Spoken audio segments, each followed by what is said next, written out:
Bueno, Orlando Villar, el director del servicio informativo de Caracol. Amanecimos hablando de las ZUT, zonas de ubicación temporal, Villar. Sí, Gabriel, que en el proceso de paz del 2016 que se firma con la extinta guerrilla de las FARC se establecieron estas zonas. En su momento también en los diálogos de paz se habló del tema del Caguán. Miren, el proceso de paz con Juan Manuel Santos, ese fue uno de los temas clave, Gabriel, y es que los movimientos no se iban a dar de esos grupos hasta tanto no se consideran acuerdos concretos, reales, tangibles y un compromiso de entrega de las armas. En este caso, nuevamente, se critica que se abren unas zonas de ubicación temporal sin que la población, sin que los colombianos sepamos exactamente cuáles son los compromisos, cuál es el desescalamiento del conflicto, qué armas van a entregar, cuántos hombres hay, qué delitos están cesando estas personas o estos integrantes de esos grupos armados ilegales. Se habla entonces de 5 zonas de ubicación temporal para estos integrantes de grupos armados ilegales. El presidente Gustavo Petro salió anoche en un Consejo de Ministros y defendió precisamente su autonomía para levantar las órdenes de captura y para instaurar o instalar estas zonas de ubicación temporal. Escuchamos. ¿Por qué? Porque la ley 2272 faculta al presidente a suspender órdenes de extradición si el proceso de paz es avanzado. Pues mire, Gabriel, otra vez, o sea, vuelve y se contradice porque primero incluyeron en la lista a Chiquito Malo, que era un extraditable, lo que generó la polémica con la fiscal Luz Adriana Camargo, que suspende entonces la suspensión de órdenes de captura para 29 de esos cabecillas de grupos ilegales. Luego el presidente dice que por qué incluyeron al señor Chiquito Malo, que él había dado la instrucción que no. Pero anoche en el Consejo de Ministros nuevamente dice que él está facultado incluso para llegar a frenar una orden de extradición para poder levantar esa orden de captura. ¿Ya lo volverán a llamar de Estados Unidos? Sí. Pues, Gabriel, es muy posible que llamen al presidente que está buscando salir de esa lista OFAC, de esa llamada lista Clinton. Pero mire, lo que preocupa de esta situación, Gabriel, es que sea en este momento, 17 días estamos de las elecciones y el registrador, Hernán Penagos, y la directora de la MOE, Alejandra Barrios, han alertado. Esta mañana lo hacía Alejandra en 6AMW. El país está en alto riesgo de que grupos armados ilegales influencien en las próximas elecciones, de que esos grupos estén constriñendo, estén presionando a las poblaciones para votar por determinados candidatos. Y sigue esa violencia, dice el registrador, en al menos 104 municipios, con un riesgo muy alto de que incidan en las próximas elecciones esos ilegales. Juan Fraile, ya tuvimos un Caguán sin condiciones para los grupos armados, hicieron lo que se les dio la gana allá. Estamos repitiendo ahora con la SUD las ubicaciones temporales sin que tengamos claro, por lo menos los colombianos, las condiciones frente a los alzados en armas. Mire, Gabriela, a la gente se le olvida lo que fue el Caguán. Un fracaso que marcó para siempre el gobierno de Andrés Pastrana, pero además marcó para siempre esa región que durante mucho tiempo fue un bastión de las FARC. Literal, se les escrituró un municipio. Cargaron con ese estigma hasta hace muy poco. La gente del Caguán, la gente se imaginaba que era un pueblo en el que solo había guerrilleros, y no, ese era un municipio donde vivía la población, que alrededor tenía la zona de la guerrilla y que en plena zona de extensión, ¿qué pasó? Las FARC se fortalecieron. A esa zona llevaban a los secuestrados.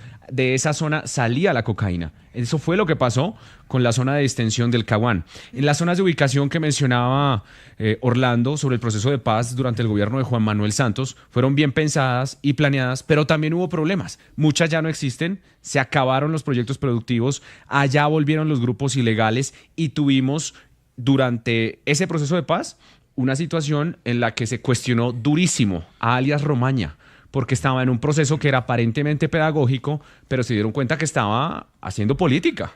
Las FARC en ese momento querían formar un partido y a Romaña lo descubrieron en una de esas zonas haciendo proselitismo por lo que iba a ser su nuevo partido, digamos, promoviendo sus ideas. Está clarísimo que esa fórmula no funciona. Esas zonas de paz para el Clan del Golfo, Gabriel, no podemos esperar resultados diferentes haciendo lo mismo. Lamentablemente no hay una fórmula mágica para desmovilizar a estas personas, para agruparlas, para que entreguen las armas, pero ¿quién está pensando en la población que vive alrededor? ¿Le consultaron a la gente dónde van a ubicar estas zonas? ¿Quién les va a prestar seguridad? ¿Cómo va a ser el operativo de traslado de estas personas? Durante el proceso de paz con las FARC, todo eso se sabía. Todo eso estaba clarísimo y establecido en unos protocolos y lo acompañaba la ONU. Y con todo eso hicieron lo que quisieron al interior. Y era muy difícil controlarlo. Claro. Ahora, ¿aquí quién va a controlar? Si está comprobadísimo que el gobierno, sobre todo en el tema de la paz total, improvisa y mucho, Gabriel. Esas zonas de ubicación pueden ser una guachafita tremenda y muy peligrosa en época electoral. No, nos encanta repetir los errores y hacer lo que ya no sirve. Peguemos un revolcón a eso. ¡Upa, upa, Carlitos! ¡Risa loca! ¿Viste, Carlitos, qué cosas tenemos que no sirven para nada? Yo me compré una faja de cuero que porque no tenía carbohidratos para bajar de peso. ¡Hágale, fui!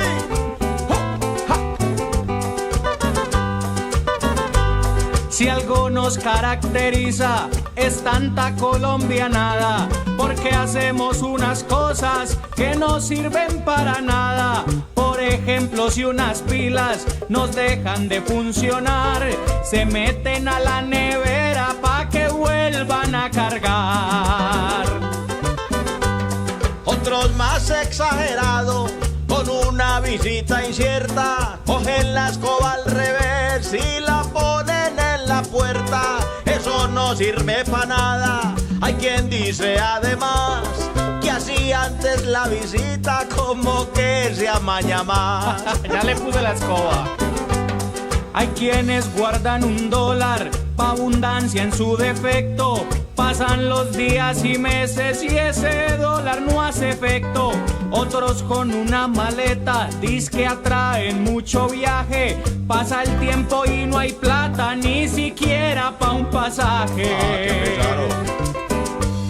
Otros andan con un termo como pa' mostrar el juicio, y eso no sirve pa' nada si no hacen ejercicio.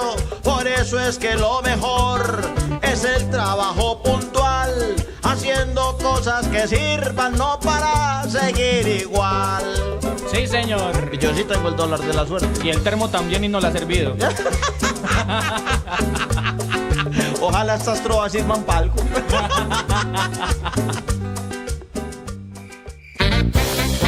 En La Luciérnaga, soy la voz.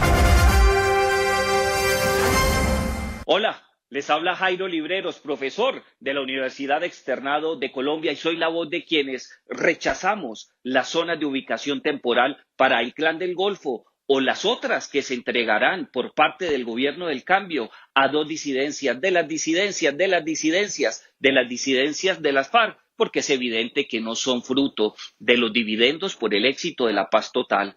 Esas estructuras armadas no son ejércitos insurgentes, son narcos, narcos puros, o si lo prefieren, estructuras del crimen transnacional dedicadas al narcotráfico. Los acuerdos que sustentan esos beneficios territoriales son contrarios al contenido, a la filosofía, a los procedimientos de la mal denominada paz total. En esos procesos la única ruta a seguir es la del sometimiento a la justicia. Pero a menos de 3 meses de la finalización del cuatrienio del presidente Gustavo Petro, esa ley no existe, no se tramitó, nunca logró los consensos mínimos necesarios para su aprobación en el Congreso de la República. Entonces, ¿cuál es el propósito de esas 6 zonas de ubicación temporal?